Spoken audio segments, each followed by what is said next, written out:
Good afternoon. This is Larry Johnson. I'm here today to talk to you about the top 10 display mistakes jewelers are making when reopening for business. First of all, I'd like to thank Ralph and Trace and David for inviting me to participate in this series of seminars.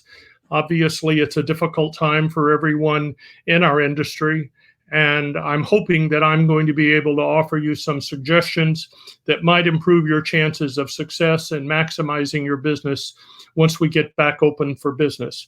Again, as I said in the introduction, my name is Larry Johnson. I'm the owner of Larry Johnson Consulting Services. Larry Johnson Consulting is a firm that works with independent retailers around the world to improve their display presentation. For many years, I've written magazine articles and contributed columns to Instore magazine. I am the author of the Complete Guide to Effective Jewelry Display, as you see here on the screen. My mistake. And in my past, when I was selling jewelry displays, I worked for several different display companies where I learned this side of the business by working with major chains around the country. Honestly, we have an awfully lot to cover today, and we don't have a great deal of time to do it. I'm going to attempt to cover all 10 of these points in about 45 minutes, which will leave us enough time for questions and any issues you might want to discuss that are specific to your particular situation. Let me tell you that it might be a good idea to simply listen to the presentation and avoid taking a great deal of notes at this time. What I'm going to be doing later today is downloading this seminar to my website, LarryJohnsonConsulting.com, and including the audio overdub to the entire presentation. That would mean you could go back to the seminar at some point in the future, perhaps when you have a little more time, go through the individual points step by step and get a chance to make the notes and plans that you want to cover. I'm going to assume for the purpose of the discussion that you've already done the major things that people are talking about retail stores need to do in order to reopen in this post-COVID environment. These would be things like plexiglass face shields at the major meeting points in your store. It would include extending the physicality of your cash wrap area out to about 6 feet for appropriate distancing. It would be the provision of masks for your employees, obviously, plenty of hand sanitizer everywhere, extra sanitary measures everywhere there are public gathering areas within your store, creating or working on some type of a no or little contact delivery plan for merchandise that might be ordered off of your website, and people could simply come and pick it up at the store. However, I think one of the things that I certainly want to promote is to assume that your customer is more security conscious, to assume that they're more nervous about getting out in this post-COVID environment as opposed to less. I think we want to err on the side of being particularly considerate of our customers' feelings in this area, and we certainly don't want to make them uncomfortable or ill at ease. In preparing for this, I began to look at exactly how has the COVID-19 pandemic changed the way our customers think or the way they shop. I think many customers are still very nervous about getting out.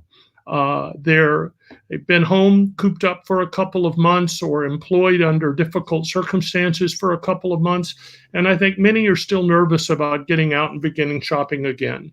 Number two, I think customers want to get in and out of the store as quickly as possible. They really do not want to take unnecessary time in the store.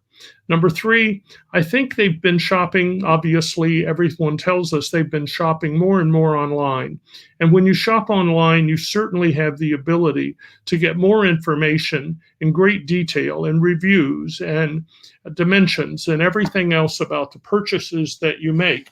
So as a result of that, the decisions that they've made have been decisions based upon greater amount of information than they might normally get in a retail jewelry environment. Number four, we have to recognize and honor the fact that there are many consumers in America who have had their hours cut, They may be unemployed. They may have other financial issues as a result of what's occurred in the last couple of months, and therefore dollars may well be more precious to them than perhaps they were last holiday season. And last but not least, there certainly remains a greater level of uncertainty in all of our lives. It's very difficult now for us to predict what the next month or 3 months or 6 months or year is going to look like in the commercial health of our economy and working conditions, national conditions. There's a great deal of uncertainty, and I think we would be remiss if we didn't accept that as part of our approach. I'm going to deal with these 10 things that you want to make sure you don't make going forward. And the very first thing has to do with simply setting down what your goals are for this time. It's difficult, as I said, to plan for too far in advance, but I think it's a very dangerous practice if we don't sit down and say, what are our plans for the next 2 years? To give that serious thought. To ask what our goals are for the store. Is it simply to survive, or is it to thrive in these times? Are we at a certain sales level and we aspire to make that grow to a larger level? I think we want to sit down, and is often the case when you make specific goals, is try to outline exactly what those goals are and put timelines down for the accomplishment of those goals, and set intermediate benchmarks, goals, to track the progress of how we proceed to that ultimate objective. And then, most important, once we cement in our own minds where we intend to go, much like the analogy that I frequently use is when you get in your car and you dial up your GPS. Your GPS is worthless to you unless you've specifically typed in a destination. What is the destination for your store? Where do you want to be 2 years from now? And then everything we do every day when we come to work is to accomplish and to make progress on steps towards those goals. Now, as everyone will tell you, it is very important when you establish goals to establish a metric system by which you can measure those goals. How do you track the results that you have achieved? And how do you know when you're on track, ahead of track, behind track? And if you're not accomplishing the goals that you want, to be in a position where you would revise your plan. Now, when I meet with customers and I'm in their stores doing my visual merchandising consulting, frankly, this is the biggest part of what we do. Are you hoping your store, do you want to plan for your store to do more bridal sales, more fine jewelry, more custom, which seems to certainly be a growing category in most of my client stores? Do you want to be known more for your repairs and appraisal work? Do you wish? I have several clients that were wanting to expand to multiple locations. And I have some clients that say, I want to sell this store and move out of town, go to the beach, and relax for the rest of my life. That's an admirable goal as well. But at least they've established a goal that is their intention of where they want to be. Now, one way establishing these goals is very, very difficult. And I hit upon several years ago the idea that one way you could establish and identify a goal that you might have would be to imagine this scenario. Imagine that the store had an issue and it burned to the ground, and all your inventory was gone, your showcases and everything else was lost in that process. And at the end of the week, you receive a check from your insurance carrier for the total amount of your loss. And you're standing there trying to decide, as you make a decision to rebuild, what type of a store is it you want going forward? How would you change from the store that you just lost? How many more showcases or less would you have? How much footprint would you have? How big of a shop would you have?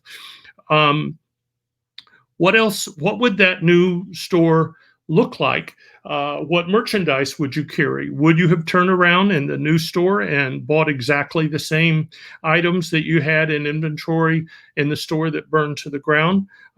Chances are you wouldn't have. So trying to fantasize for a moment what that ideal store might look like helps you begin to set your goal. Because if you have that fantasy store in mind, and then you back up and you think about for a moment that you have your existing store, we want to put together steps that will take us from the store we do in fact have to this store, this ideal fantasy store that we imagined in that dream sequence that we just went through. So where is it you want to go? Let's say currently you're selling $1 million worth of merchandise a year, and your goal is to improve by 50% to $1.5 million. Ask yourself, what does $1.5 million store look like? What kind of merchandise do they carry? Rarely is it a case of where they carry the very same merchandise, just more of it. What kind of staffing do they have, and how is that staff trained? And how does that supplement the sales presentation and create an effective sales presentation in the store? Presentation, what do the displays look like, the showcases, the walls, the artwork? What's the interior of the store look like? And how does that differ in a $1.5 million store compared to the store that you had before? What does the back office look like, the sales support, the shop? What does that $1.5 million store have that you might not have at this point? And obviously, what types of systems does it have in order to give you adequate reports and reporting information that will help you identify where you're missing out in the operations of your store? So once you've identified what that fantasy store would look like, then the question is, how do I get from where I am to there? And the answer is to take it a step at a time. The answer is to develop a plan. And obviously, there are different people that can assist you with that. I'm happy to help you with it, but it's strictly sitting down. Your accountant can do it. Sometimes your attorney and other industry experts and sales consultants can help you. But you try to put together that plan and then manage your business to that plan going forward. Here's how we fix this idea of establishing a plan. And I give kudos to Mahatma Gandhi, for this modification of his principle. If you look like the store you want to become and market like the store you want to become, have a staff and a selection like the store you want to become, and you act like that store, soon you will become that kind of a store. It's being the change that you want to see. Number 9, I think it's really important when I ask someone in their store where they're going, they might turn around and say to me, my store's doing $1 million, I want to do $1.5 million. It's one thing to have a macro number, an overall number of where you aspire to be, but it's very difficult sometimes to manage to those macro type numbers. It's much easier, as someone said, if you're going to eat an elephant, to do it just simply one bite at a time. Well, the way that I try to eat this elephant is I try to set individual goals by individual showcases. Now, in this post-COVID environment, we may find that we're going to be making fewer sales than we made last year. And it may be that our average dollars are less, perhaps, than they were in last year. I think it's imperative for us to keep track of what's going on in our store on almost a weekly basis by sales, and analyzing the inventory and analyzing what's moving and not moving, and listen particularly carefully to the comments that our customers make as far as what kind of inventory they're looking for and what their budgets are. I think it's very important that we modify and we control the environment in our store to take advantage as those conditions change. So we start with where we are right now. I like to allocate the interior of the showcase space. I like to give it specific sales goals and profitability goals based on how many feet each case is. And you can do this very, very simply. First, you determine the number of sales per running foot of showcase space. So take an example that last year, now I'm not talking about repairs or appraisals or not even really special orders, but merchandise out of the case. What were your total dollars of merchandise sales for 2019? And for this example of this fictitious store, I've plugged in $500,000. And to make the math easy, I've said the total running foot of showcases in that store, it's 50 feet. So they have the equivalent of 10 5-foot cases. If you were to divide the $500,000 by the 50 feet, you'll see that that store is selling $10,000 worth of jewelry per foot of case. So for each 12 inches of width of the showcase, their sales are $10,000. This is a much more important factor for me than how many dollars per square foot of overall space you allocate, because maybe you have a coffee area and a kids play area, and there are other things that are happening that are being used when you look at the overall square footage of your leasehold. But if you actually break it down to how many dollars you're selling per foot of showcase, you can get a better sense of what your return is. And JA will tell us that the gross margin is about 50%. So if gross margin is 50%, then on the $10,000 per foot of case in sales, you're selling about $5,000. You're making about $5,000 in gross margin per foot of case. So how do we fix this to help going forward? We match up the use of your showcase space to accomplish those goals that we talked about a few moments ago in step number 10. Are we devoting 6 feet of showcase to pearls when perhaps they were not carrying their weight? And we should break that down, stop thinking of that case as a pearl case, and think of that case perhaps as a pearl half case.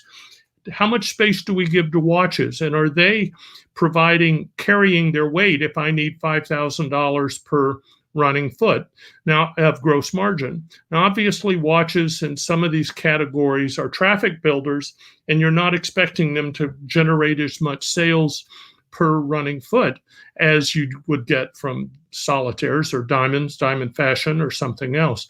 But you have to realize that overall, if it's $5,000 in gross margin per foot of case, you're going to have to make that up somewhere. And if you want a 25% increase in that, you've got to be 25% more than $5,000 in margins.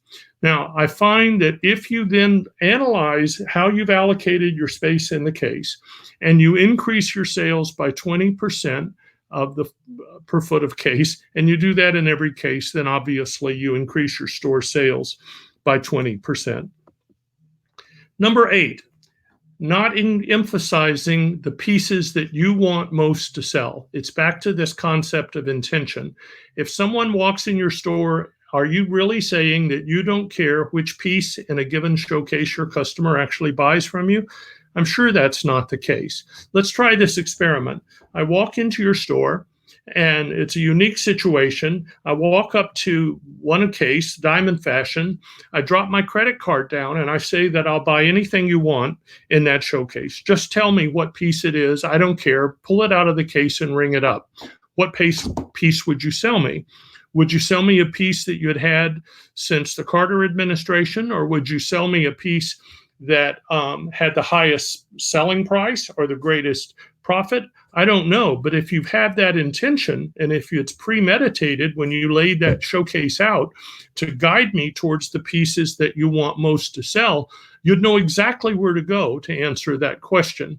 When you have a showcase display like this, and you display an awfully lot of merchandise, but you display it all equally, you line it up like soldiers in a showcase, what you're in essence doing is creating a self-serve environment in this showcase. You're essentially saying, I don't care which piece you buy, because I'm treating them all equally. They're all in there. Pick one, and I don't care. Additionally, if you have a showcase layout like this, in which you have a great deal of merchandise, all displayed individually, all lined up, once again, you're in a scenario in which nobody seems to really care which item you buy. I think you're missing a big opportunity, and you're particularly missing a big opportunity in this post-COVID environment when people are not wanting to spend a great deal of time in the store and don't frankly have time to sit there and go item by item through 75 pieces in this showcase. Your customer is in a hurry. They want to see the pieces that you want to make sure that they see the pieces that you want most to sell in the minutes that they are there, and rely upon your sales team to make the transition from the pieces you want most to sell in the beginning to have that sales presentation evolve into the piece that they want to buy and consummate the sale. I'm telling you that visual merchandising research has shown that this area right here in a display is the sweet spot. In a vignette, which is what I typically use in most of my designs, all of this merchandise is collected on a platform because it has some common denominator. But research that was done by one of the large chains with video cameras back here in the back of the case, watching the eyes of somebody shopping in this case, saw that people start here and their eyes wander over into this area and then back down towards the center. It's this boomerang type eye movement. As a result, pieces back here get lost, pieces down here. This is the last pair of earrings to be seen by that person on average. This is the sweet spot. So as part of your plan, organize your showcases so that the piece you want most to sell is always in the back center of the showcase. Now, I find an awfully lot of our clients using old displays, and I'll talk about that in a few moments, are using these mass displays. It's very difficult when you display product in this type of a tray to establish some differentiation about it. You want it to display it in a way that matches what you're going to say. If you're going to show me a beautiful fashion diamond ring and talk to me about the craftsmanship and the wonderful diamond and these fantastic colored stones and all the work that went into the design and the casting of it, and you take that tray out of a tray with 11 other rings, what you've just done is you have watered down the impact of its uniqueness. You don't want to have what you say about a ring and how you display it be incompatible. It's very important because the customer is forced to decide if it's so special, how come it looks like this? Or how come it's being displayed this particular way? So how do we fix this? We fix this through something I call the 20-40-40 principle. And I ask you to try it in your store for a couple of months and see if it doesn't work for you. I've implemented it in the last 75 or so stores that I've consulted with, and not a single one has gone back to the previous way of displaying. So I think there must be something to it. I think of it as a good, better, best, or a best, better, good type of an arrangement. Now, to clarify what that boils down to, I use a different capacity of tray, a tray that holds different quantities of merchandise, and I put it in a special place to create that emphasis. So let me show you. I use displays in the case of rings, for example, that have three different capacities: either a single ring stand, a tray that holds a few, or a tray that holds a lot. And the number of these trays I use depends upon how many rings we're trying to show on a given platform. So again, it's a good, better, best approach. You will see individual displays back here. You'll see trays with low quantity of capacity, and you'll see trays with much higher capacity of displays here, of fives and some in between and some individual. That is the crux of the good, better, best concept. You take the very top 20%, the most expensive or the highest priced 20% of the inventory that is on a specific vignette, and you put it on individual elements. Why? Because it's the best. You're going to talk about it being unique and custom designed and one of a kind and this razzle-dazzle designer. You're going to talk about the quality of the pieces and the workmanship. It deserves, if it's so good, it deserves to be on its own individual display. So the very best, the top 20%, goes on that individual element. The middle priced 40% of the merchandise goes on a tray that holds 3 or 5. And that tray is the in-between. That's the better. And the least expensive 40% goes on the trays that hold a larger quantity of pieces, and they go closest to the customer. Now, the idea here then is good, better, and best. When the customer comes in and wants to see the category of merchandise that's on this vignette, the door is open, my sales associate reaches in and takes the best pieces out. This one's in the sweet spot. It must be the most expensive ring or the ring that I want most to sell on this platform. They show this ring. If there's resistance and it's outside the budget of the customer, they don't turn to that customer and say, come on over here to this case down here where I have my cheaper jewelry. That is a negative impact psychologically to a customer being taken to a cheaper part of the store. Instead, they put this piece back and they reach in and get one of these in the better. And if that one's too expensive, they reach in again closer to the front of the case and take out the good. Now, here, however, the adjective for the sales presentation changes. Here we're talking unique, one of a kind, handmade, etc. Here we're talking about, here at Johnson's Jewelers, we have a big selection for you to pick from, because odds are if that customer is at a lower price point, they may not have always had an awfully lot of selection. And they may be less interested in whether it's one of a kind or unique.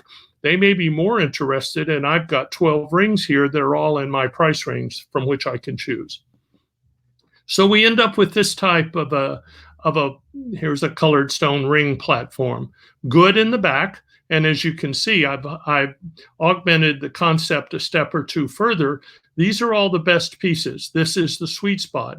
In this case, in this store in Athens, Georgia, we actually went a step further and took the best of the best and put them on a dark brown element. And that dark brown is picked up here by the piping on the platforms that we made. So here's the best, here's the better, here's the good. One other thing I want to urge you, when you're doing this, in fact, when you're setting up your cases with the displays you already have, always use trays in the very front of the case that are flat. Anytime you see a customer having to bend over and look through the front glass of a showcase in order to see what the jewelry looks like, you've made a display mistake. Obviously, this isn't a very comfortable position from which to shop. And again, our customers in a hurry, they're not going to make themselves physically uncomfortable just to see your inventory. So back in this part of the case, use displays that are pitched so that the line of sight is appropriate for someone standing up, the best.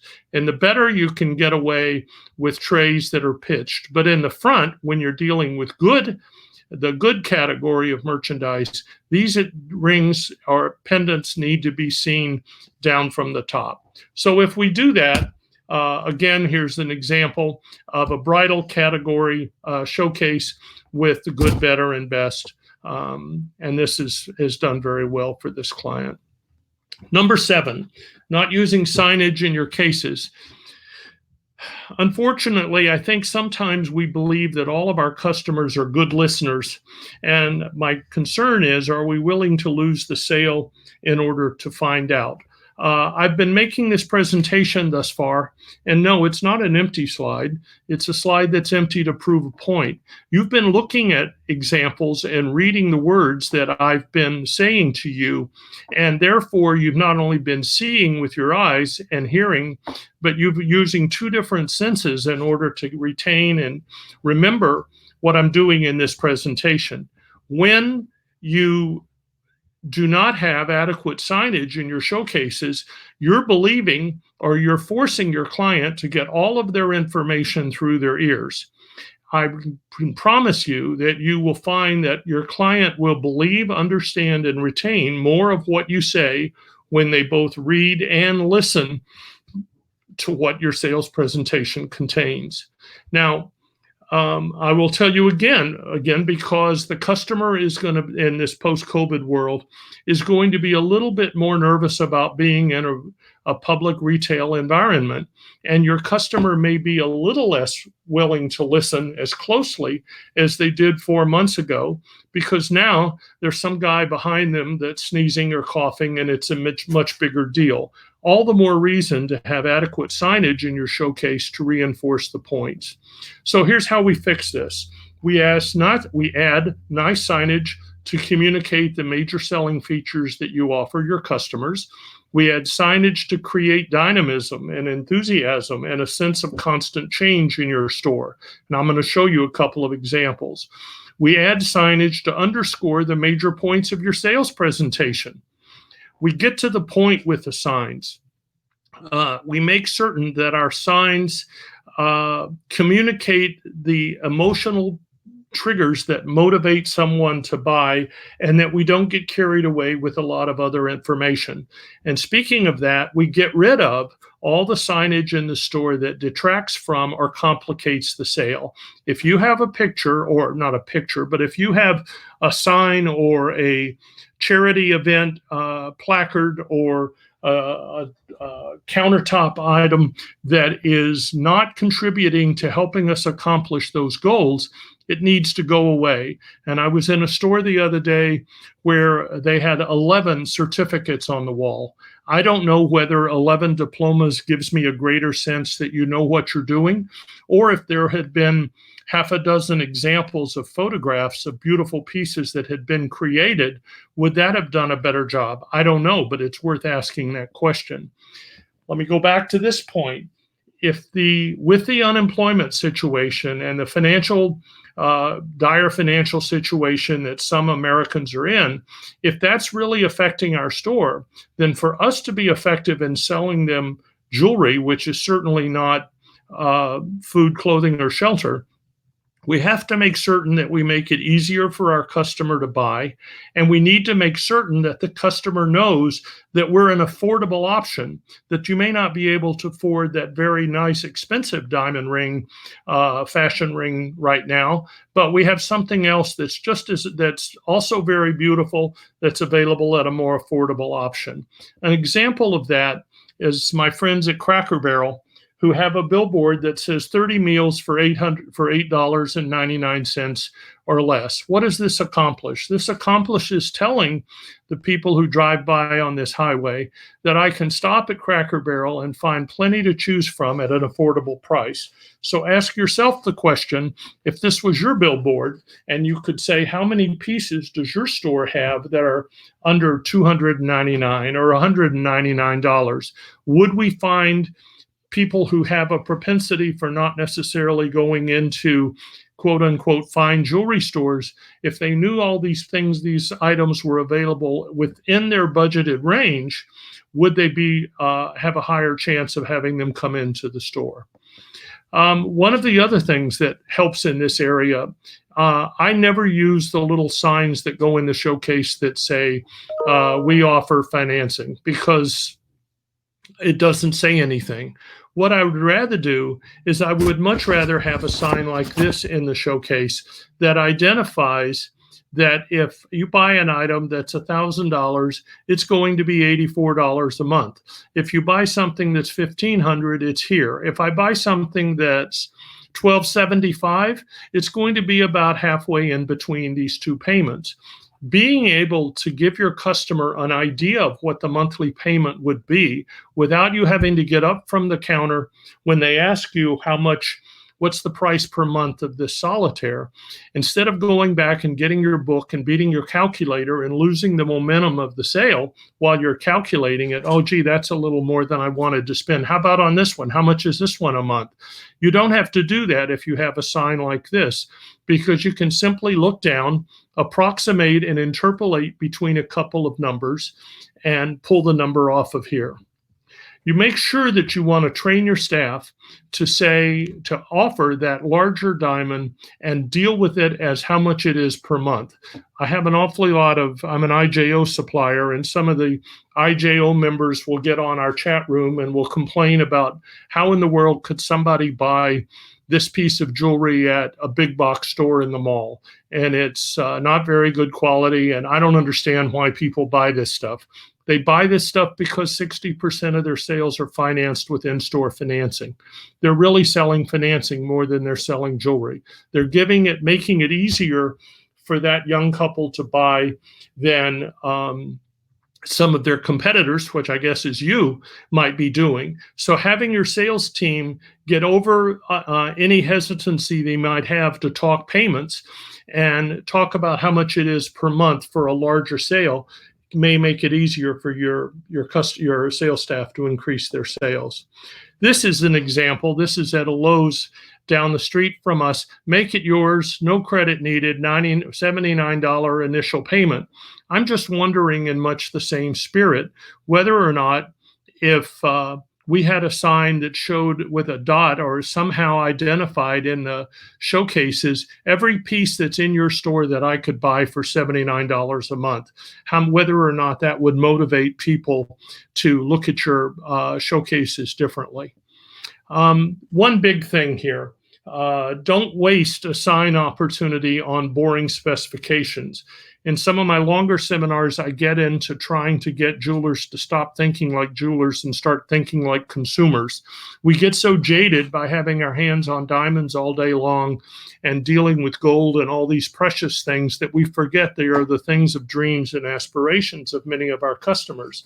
So you look at a price tag, and the jeweler writes the price tag. He'll write 2 carat sapphire ring, 33.33 carats of diamond accents, white gold, $22.95. That's the specifications. The specifications is not what somebody buys.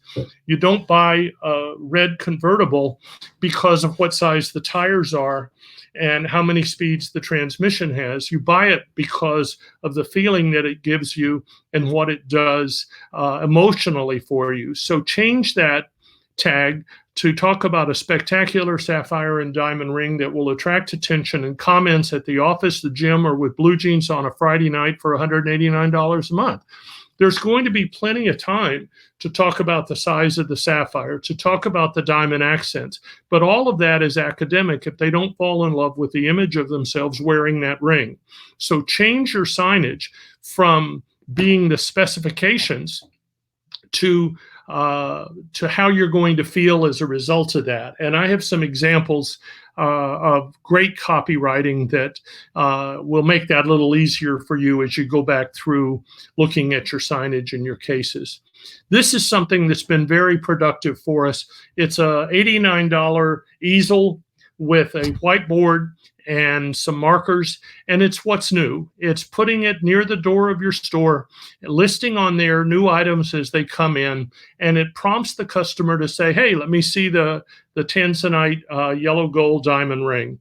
One of the best things about it is if you sell that tanzanite gold, yellow gold diamond ring, you don't erase the item from this list. You draw a line through it. The inspiration basically comes from nice restaurants where they'll post today's specials out on the street in front of the restaurant. And if they sell out of the sea bass, they don't erase it. They draw a line through it, which says you should have been here earlier. But in your case, if someone says, boy, I'm sorry I missed out on that tanzanite ring, you can show them a photograph of it and possibly even order them one. Because what it's saying is that your store is an organic environment, that every day merchandise comes in, merchandise goes out. If you don't come into Johnson's Fines Jewelers for 3 months, you might have missed out on some really beautiful pieces.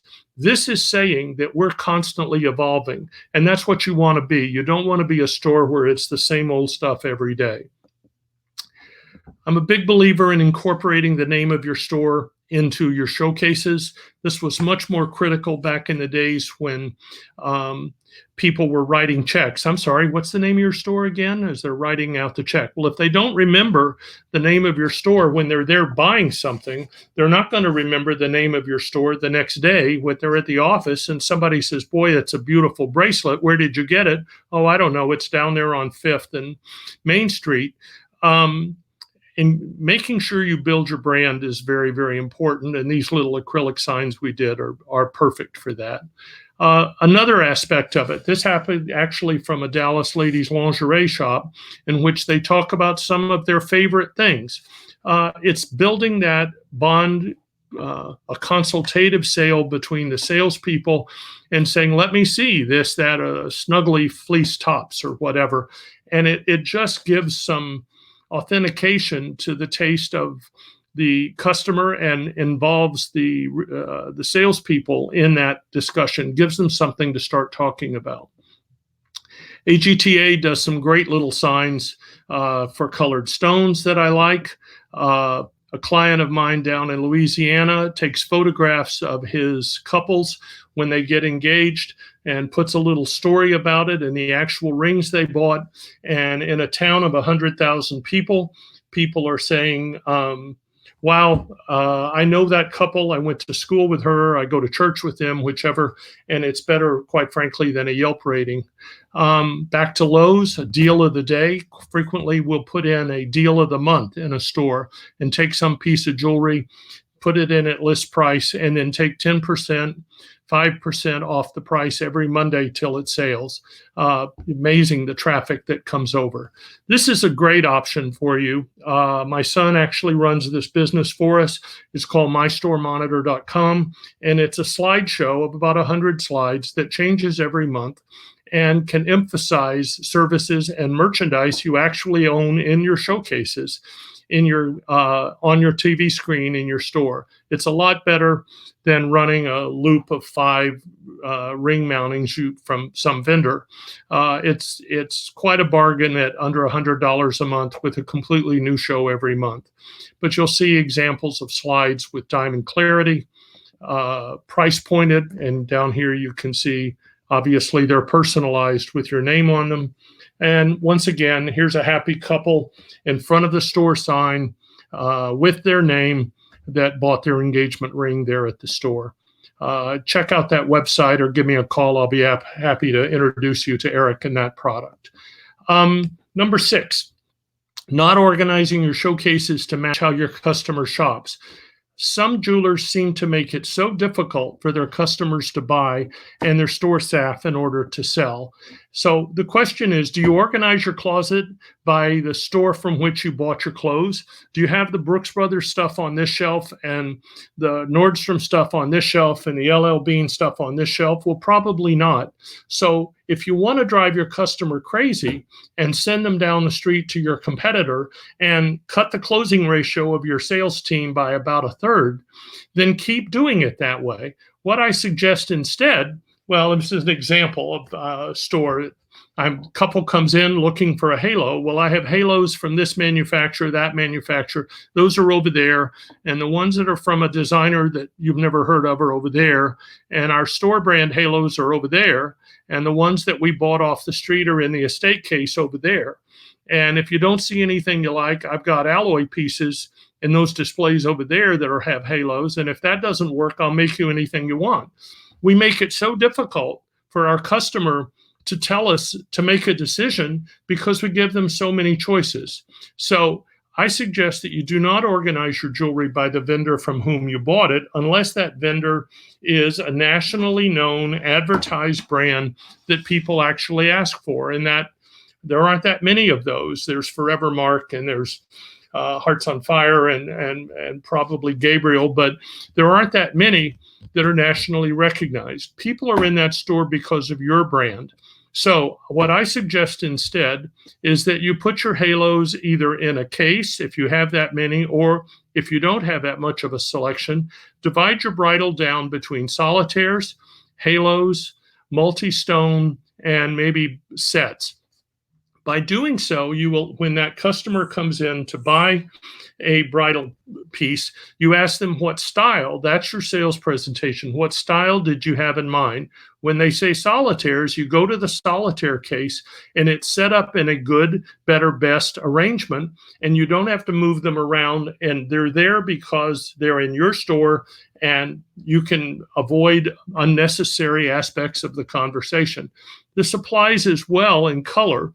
For example, women may come in asking for a sapphire when in fact, if you've got tanzanites and blue topazes in the same case organized with them, they might buy the tanzanite instead, because what she really wants is a blue stone to go with a blue ensemble that she has, and she just came in asking for sapphires. So you put your color together inside your different showcases by color so that they can match the clothes that they have.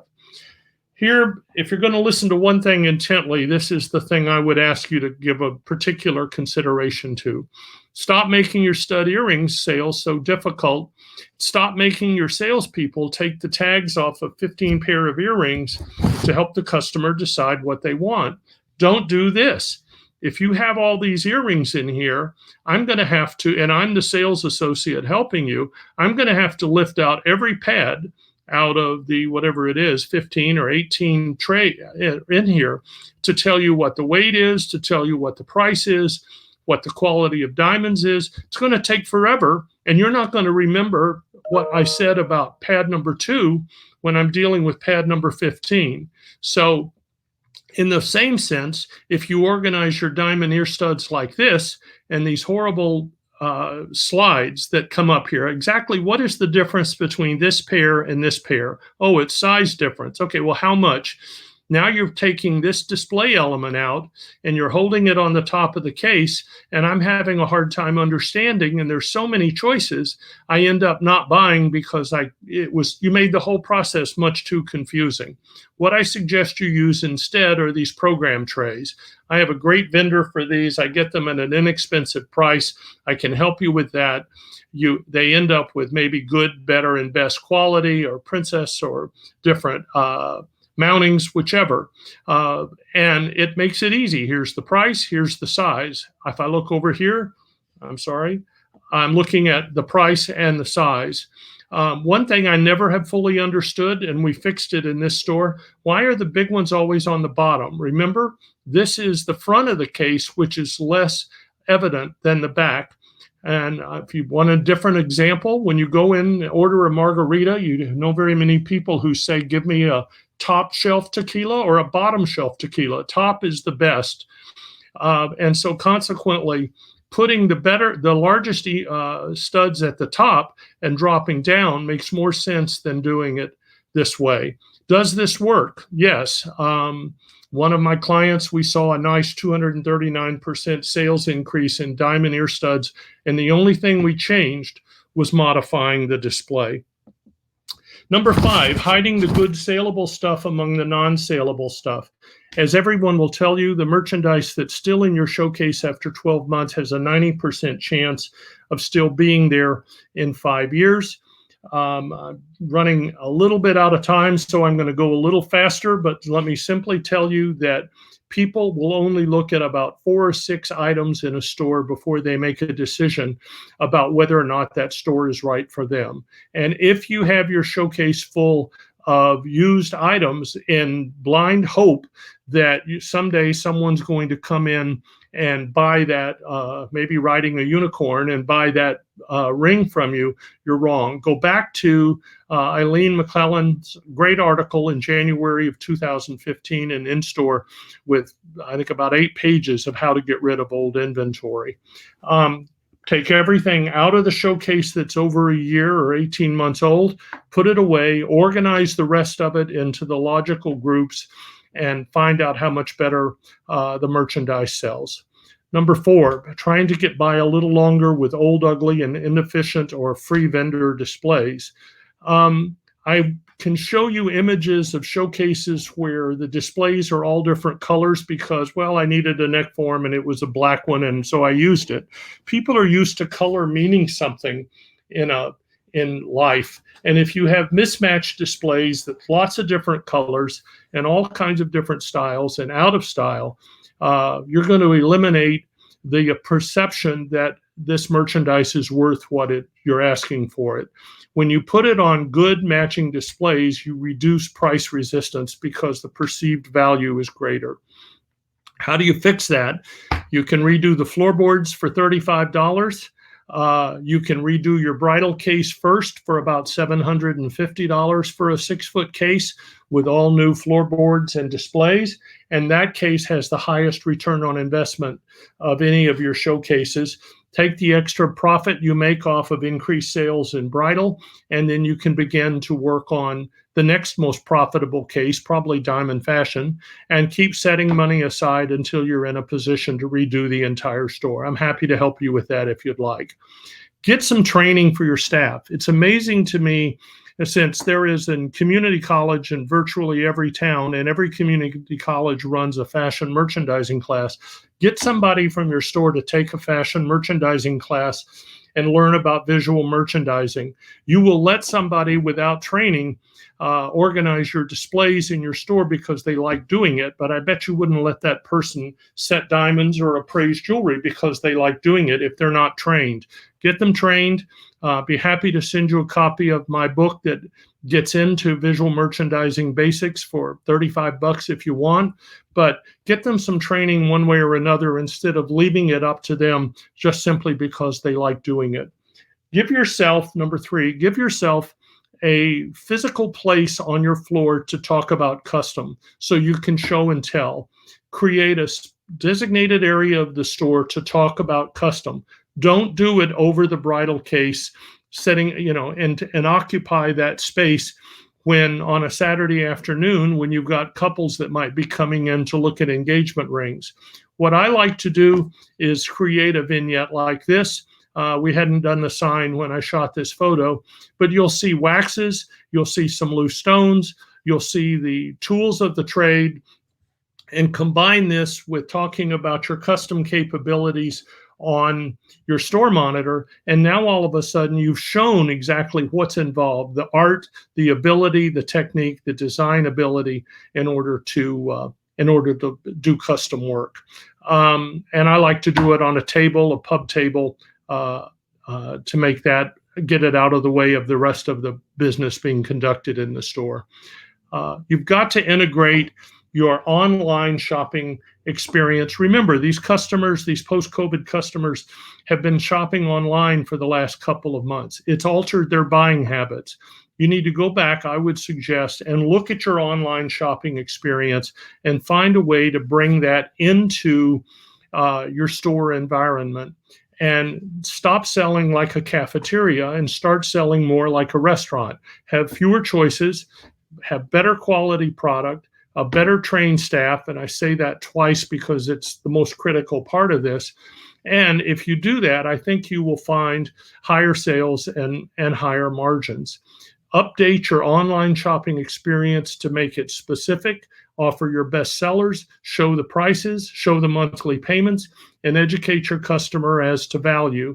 Then bring that into the signage and the organization and the emphasis that I've talked about in these various selling points, and you'll see the whole thing will flow together much better. Don't do this. You probably, nowadays, I don't know many jewelers that can afford to do this and have this big of a selection. Don't offer so many choices. Offer a fewer number of choices and research those choices to make sure they are better sellers and track them. Number 1, not using the data from your Edge report to guide your decision about your operations.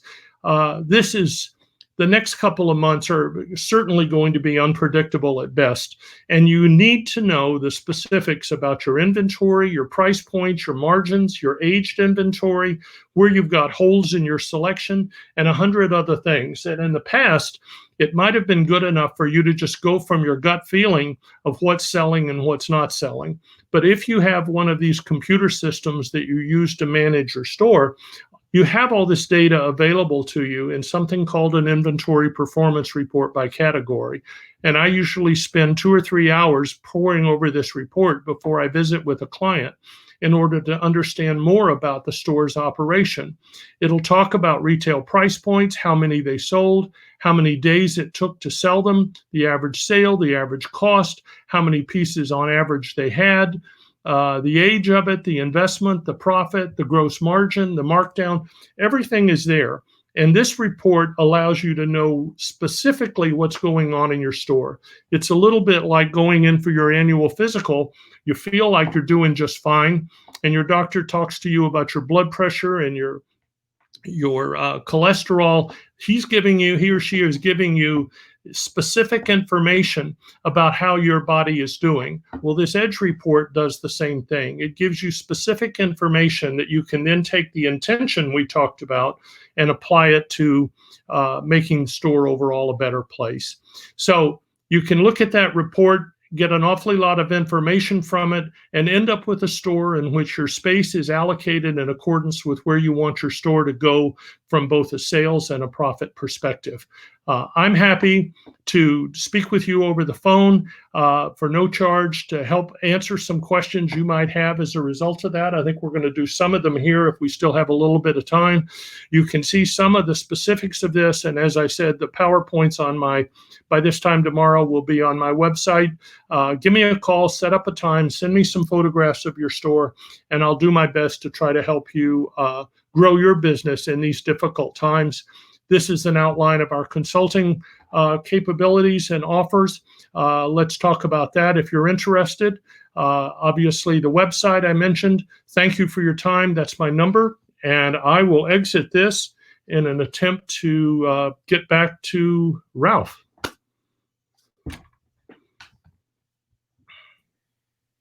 Hey, Larry. Hey, everyone. Thank you for joining us for day one of In-Store Online Jewelry Week. I have been going through the comments as you've given your talk. You've got a lot of great support out there. A lot of people saying hello and that they love your ideas. And I've been posting out. I posted a link to Eileen McClellan's story that you mentioned. Oh, thank you. There, we just got a new one here. That was really great. So much information. And what we don't have is any questions from people. How can that be? I think you answered everything, Larry. Well, I tell you what, my email address is Larry Johnson Consulting, just the way it sounds. If you do have questions and you come up with questions after this session ends, please feel free to send me a note. I'll do my best to answer them, or give me a call if it's something more complicated than you feel like typing about. But otherwise, again, Ralph, thank you for this opportunity. And I saw one of the seminars earlier, or one of the sessions earlier today. It was just great, and this is great of you guys to do this. So I guess we'll sign off. Well, thank you for being here. Everyone, come back 1 o'clock Eastern time tomorrow for more desktop interviews, and we'll round up each day at 5 o'clock with an education session. Tomorrow we've got Bob Phibbs, the retail doctor, as our featured education. So thank you all for joining us, and thank you, Larry, and we'll sign off now.